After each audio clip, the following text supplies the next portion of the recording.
میں گفتگو اپنی یہاں سے شروع کروں کہ مدرسہ بحر العلوم سسونیہ جس میں یہ دعائیہ مجلس منعقد ہوئی ہے، بہت کوئی نہ لمبی تقریر کرنی ہے اور نہ علماء کے درمیان زور خطابت کا اظہار کرنا ہے۔ ابھی میں ندوی صاحب کے اس سیکریٹری رپورٹ سے چند باتیں آپ کے گوش گزار کراؤں کہ یہ مدرسہ ابتدائی دنوں میں ایک مکتب کی شکل میں آیا اور 5 اپریل 2015 جیسا کہ مجھے یاد ہے 5 اپریل 2015 10 سال پہلے مدرسہ بحر العلوم کا باضابطہ قیام ہوا۔ یہاں گاؤں کے لوگ موجود ہیں، جید علماء کرام رونق اسٹیج ہیں، دور دراز اور ہندوستان کے مختلف گوشوں تک ہمارے ادارے کے اساتذہ یا دیگر افراد جاتے بھی ہیں۔ باتیں دور تک پہنچ چکی ہیں کہ یہ مدرسہ کم وقت میں اپنے ترقی کے منازل طے کر رہا ہے۔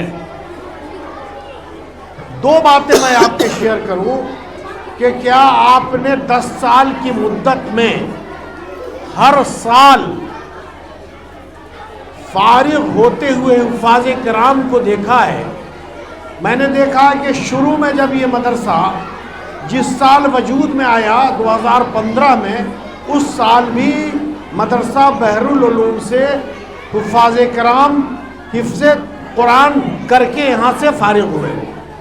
پھر اس کے بعد اس کے 16 میں 2017 18 19 20 اور یہاں تک کہ 2025 میں بھی جس نشست میں ہم آپ دعائیہ مجلس میں ہیں، یہاں بھی اسی کی برکت کی وجہ کر آج ہم سب جمع ہیں۔ کل الحاج شیخ عطاء الرحمن صاحب نے بتایا کہ حافظ قرآن ایک طالب علم یہاں سے ہوا ہے اور اس کے لیے دعائیہ مجلس کا انعقاد کیا جا رہا ہے، جس میں ہمارے درمیان ابھی جو آپ دیکھ رہے ہیں علماء کرام موجود ہیں۔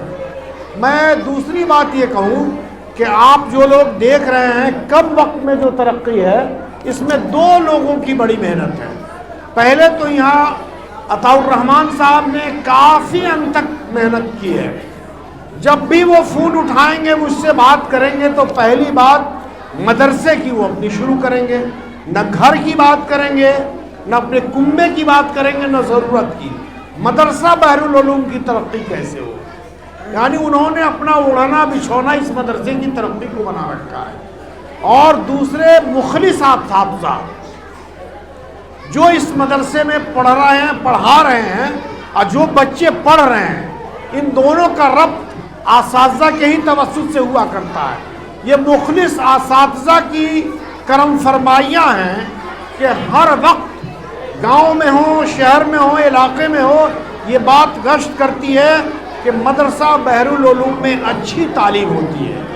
ایک تیسرا پوائنٹ یہ ہے کہ 1 مہینہ قبل عطاء الرحمن صاحب نے بتایا کہ دارالبنات یا یہ کہیے کہ مدرسہ میں جو دینیات ہے، دینیات کا جو ادارہ الگ سے ہوا ہے، ان خواتین میں اساتذہ بھی ہیں اور میں بتاؤں کہ طالبات کی اس قدر تعداد بڑھی ہے کہ گاؤں میں جب یہ بچیاں نکلتی ہیں تو لگتا ہے کہ کسی بڑے ادارے سے کوئی پڑھ کے بچیوں کا قافلہ نکل رہا ہے۔ برقعے میں ہوتی ہیں، بہت ہی سنجیدہ طریقے سے وہ نکلتی ہیں۔ یہ سلیقہ مندی، یہ شعور، یہ آگہی، یہ فکر، یہ اساتذہ کی دین کہی جائے گی۔